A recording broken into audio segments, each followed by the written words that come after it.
శ్రీమాత్రే నమ.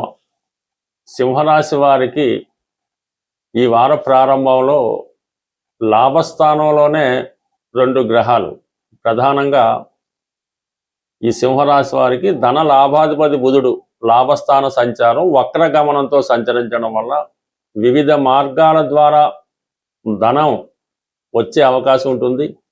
అయితే 1-2 సార్లు ప్రయత్నం చేస్తే తప్ప అది సక్సెస్ అయ్యే అవకాశం లేదు. ఎందుకంటే ఒక గ్రహం వక్రించి ఉన్నప్పుడు ఆ పని 2 సార్లు చేస్తే తప్ప ఆ పని పూర్తవడం. అలాగే గతంలో మనం ఎక్కడన్నా ఒక చోట ప్రయత్నం చేసి ఉండి అది ఏదో కారణాల వల్ల ఆగిపోయి ఉంటే తిరిగి మళ్ళా ప్రయత్నం చేయడం వల్ల ఈ సమయంలో మీకు ఈ ఫండ్స్ లాంటివి రిలీజ్ అయ్యే అవకాశం ఉంది. అలాగే కుటుంబ సభ్యుల నుంచి సంపూర్ణ సహకారం లభిస్తూ ఉంటుంది. కుటుంబ సభ్యుల యొక్క ఆదాయం కూడా పెరిగే అవకాశం ఉంది. అలాగే రాష్ట్రాధిపతి రవి లాభస్థాన సంచారం వల్ల ఏర్పడిన బుధాదిత్య యోగం ఇది విద్యార్థులకి చాలా అనుకూలంగా ఉంటుంది. వాళ్ళలో ఉన్నటువంటి ప్రతిభకు తగిన గుర్తింపు రావడం, అలాగే వారిలో నాయకత్వ లక్షణాలు పెరగడం, కాలేజీలో ఏదైనా లీడర్గా ఎదిగే అవకాశం ఉంటుంది. ప్రభుత్వం నుంచి అనుకూలత, స్కాలర్షిప్ లాంటివి వచ్చే అవకాశం ఉంది. ప్రధానంగా ఈ సింహరాశి వారికి ఎంత ఆదాయం వచ్చినప్పటికీ కూడా రాశి యందు ఉన్నటువంటి కేతువుతో శుక్రగ్రహం కలిసి ఉండడం జరిగింది. ఈ కారణం వల్ల అధిక ధన వ్యయం జరుగుతూ ఉంటుంది. అలాగే ఫైనాన్స్ మేనేజ్మెంట్ కరెక్ట్గా లేకపోవడం వల్ల ఈ ధనం విషయంలో కొంత ఇబ్బందులు ఎదురవడం కూడా జరుగుతూ ఉంటుంది. ప్రధానంగా స్త్రీలతో విభేదాలు రావడం కానీ, వ్యక్తిగతంగా మీరు స్త్రీ అయి ఉంటే మీ వ్యక్తిగత ఆరోగ్యం కొంత ఇబ్బంది పడడం కానీ జరిగే అవకాశం ఉంది. ఏదో విధంగా ఇతరుల చేతిలో మోసపోవడానికి కూడా ఈ గ్రహస్థితి కారణమవుతుంది. ప్రధానంగా స్త్రీలకి ఈ విధంగా ఇతరుల చేతిలో మోసపోవడం, అనారోగ్యపరమైన సమస్యలు, ఇతరులతో వేధింపులు లాంటి కొంతవరకు రావడం జరుగుతుంటుంది. ఇది యాజిటీజ్గా అందరికీ వర్తించేది అంటే శుక్రుడు దశమ తృతీయాధిపతిగా రాశి యందు సంచరించడం వల్ల మీరు వ్యక్తిగతంగా చేసే ప్రయత్నాలు చాలా వరకు విఫలమవుతూ ఉంటాయి. ఉద్యోగపరంగా కొంత బ్రేక్ రావడం కానీ, ఉద్యోగపరంగా కొన్ని ఇబ్బందులు ఎదుర్కోవడం కానీ జరిగే అవకాశం ఉంది. సడన్గా ఉద్యోగంలో మార్పులు కూడా ఈ సమయంలో రావడం జరుగుతూ ఉంటుంది. బట్ ఏదైనా రాశి యందు ఉన్నటువంటి శుక్రుడు జాతకుడిని చాలా వైభోగంగా, లగ్జరీగా జీవితం అనుభవించే విధంగా చేస్తుంది. ఈ సమయంలో ఏదైనా ఒక ప్రధాన పుణ్యక్షేత్రం అంటే స్త్రీదేవత ప్రధానంగా ఉన్నటువంటి పుణ్యక్షేత్రాన్ని దర్శించడం జరుగుతూ ఉంటుంది. లాభస్థానంలో ఉన్నటువంటి గ్రహాల సమయానికి ధనాన్ని, మంచి మిత్రుల్ని, మంచి అడ్వైజర్స్ కూడా ఇవ్వడం జరుగుతూ ఉంటుంది. అదే వ్యయ స్థానంలో ఉన్నటువంటి గురువు మంచి కార్యక్రమాలకి అంటే ఏదైనా టెంపుల్స్ కట్టడానికో, గుడిలో ఎవరికైనా సాయం చేయడానికో, పిల్లల్ని చదివించడానికో, అనాథుల్ని ఆదరించడానికో ఎక్కువ చారిటబుల్ కార్యక్రమాలు చేయడం జరుగుతూ ఉంటుంది.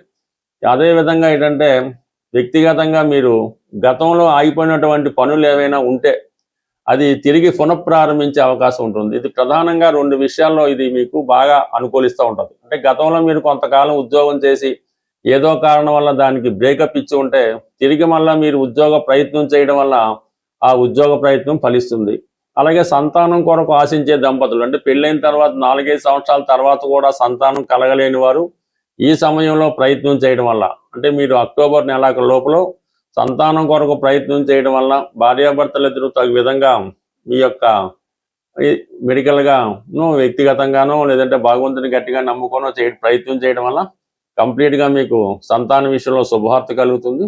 బట్ తర్వాత ఎలాగా గురువు మీకు రాశిలో ప్రవేశించినప్పుడు అనుకున్న కార్యక్రమాలు నెరవేరుతాయి. కాబట్టి సంతానం కొరకు ఎదురు చూస్తున్న దంపతులు కంప్లీట్గా మాత్రం మీ ప్రయత్నం చేయండి. సో అలాగే ఏంటంటే ఆగిపోయినటువంటి ఎడ్యుకేషన్ తిరిగి పునఃప్రారంభించడానికి కూడా కారణమవుతుంది. సో ఇవన్నీ ఉన్నప్పటికీ కూడా సప్తమ స్థానంలో ఉన్నటువంటి రాహు ప్రభావం వల్ల నిరంతరం ఎవరో ఒకరు మిమ్మల్ని నమ్మించి మోసం చేసే ప్రయత్నం చేస్తూ ఉంటారు.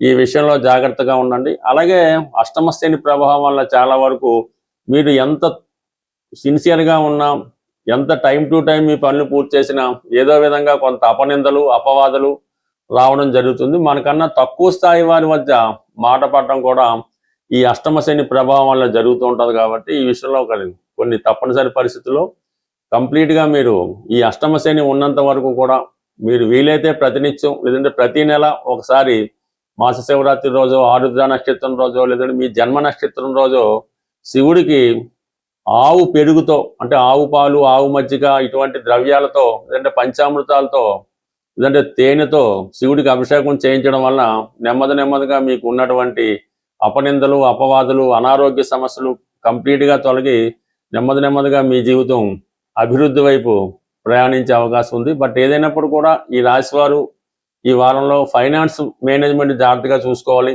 స్త్రీలతో జాగ్రత్తగా వ్యవహరించాలి. మీరు వ్యక్తిగతంగా స్త్రీ అయి ఉంటే అవతల వారి మోసానికి గురి అవ్వకుండా జాగ్రత్త పడడం మంచిది. ప్రధానంగా ఈ వారం యొక్క గ్రహస్థితి మనం పరిశీలించినప్పుడు ఇంచుమించు ఈ నెలాఖరు వరకు, పర్టికులర్గా ఈ వారం శుక్రగ్రహం కేతువుతో కలిసి సంచరించడం వల్ల ఇది ప్రతి రాశి వారికి వర్తిస్తూ ఉంటుంది అన్నమాట. ఇది ప్రధానంగా ఆర్థిక పరంగా తీవ్రమైనటువంటి ఆర్థిక ఒత్తిడి ఏర్పడడం జరుగుతుంది. స్త్రీలతో విరోధం రావడం జరుగుతూ ఉంటుంది. అలాగే మీరు స్త్రీ అయి ఉంటే వ్యక్తిగతంగా మీ ఆరోగ్యం ఇబ్బంది పడడం కానీ, ఇతరుల చేతిలో మోసపోవడం కానీ జరిగే అవకాశం ఉంది. ఇది ఏ రాశితో సంబంధం లేదు. ఈ శుక్రుడు ఈ విధంగా ఉన్నప్పుడు కంప్లీట్గా ఇటువంటి ఇబ్బందులు ప్రతి ఒక్కరికి రావడం జరుగుతూ ఉంటుంది. సో ఈ సమయంలో మీరు చేయవలసిన పరిహారం ఏదైనా అంటే కంప్లీట్గా ఇది ఒక రోజుతో సరిపోదు. శుక్రవారం ఒక 6 శుక్రవారాలు కంటిన్యూగా చేసుకోవలసి ఉంటుంది.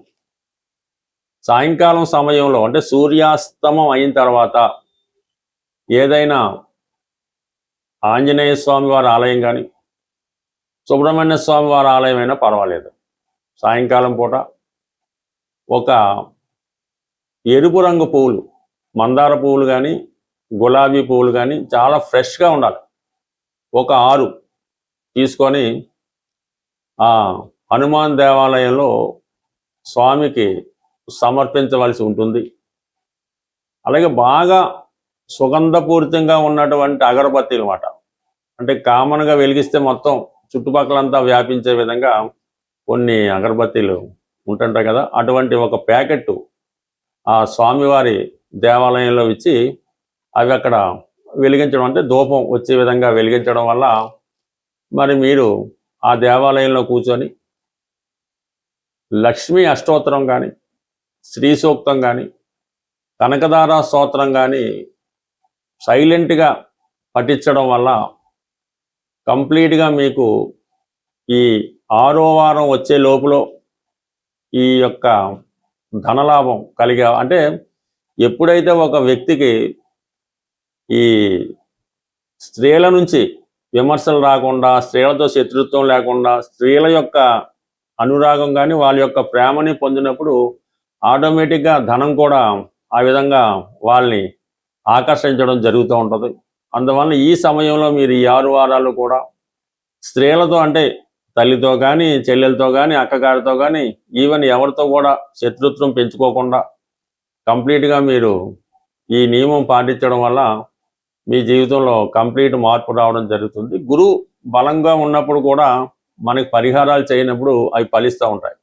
అదే గురువు బలహీనంగా ఉన్నా కూడా మనకు పరిహారాలు ఫలించవు. కాబట్టి ప్రస్తుతం గురువు ఉచ్చులో ఉండడం, అయితే శుక్రుడు ఈ విధంగా బలహీనం అవడం వల్ల సంపూర్ణమైనటువంటి ఫలితాలు మీరు పొందలేకపోతుంటారు. ఈ కొద్దిపాటి రెమెడీ చేసి చూడండి, బాగుంటుంది. బట్ ఇవన్నీ మనకి చేయలేమనుకున్న వాళ్ళు కంప్లీట్గా ఒక మంచి రోజు చూసి, మీ నక్షత్రానికి సాధన తార వచ్చే రోజు ఒక 41 రోజులు కంటిన్యూగా ఒకే టైంలో, ప్రతిరోజు అదే టైంలో ఈ కనకదార స్తోత్ర పారాయణ చేయడం వల్ల కానీ, నిశ్శబ్దంగా దాన్ని వినడం వల్ల, అంటే దృష్టి మరల్చకుండా వినడం వల్ల 41 రోజు చేయడం వల్ల కంప్లీట్గా మీరు ప్రారంభం రోజు ఏదైతే సంకల్పంతో చేశారో ఆ సంకల్పం అన్నది 41 డేస్ తర్వాత మీకు, అంటే లోపులోనే దాని యొక్క ఫలితం మీరు పొందడం జరుగుతుంది. ఇందులో నమ్మకం ఇంపార్టెంట్.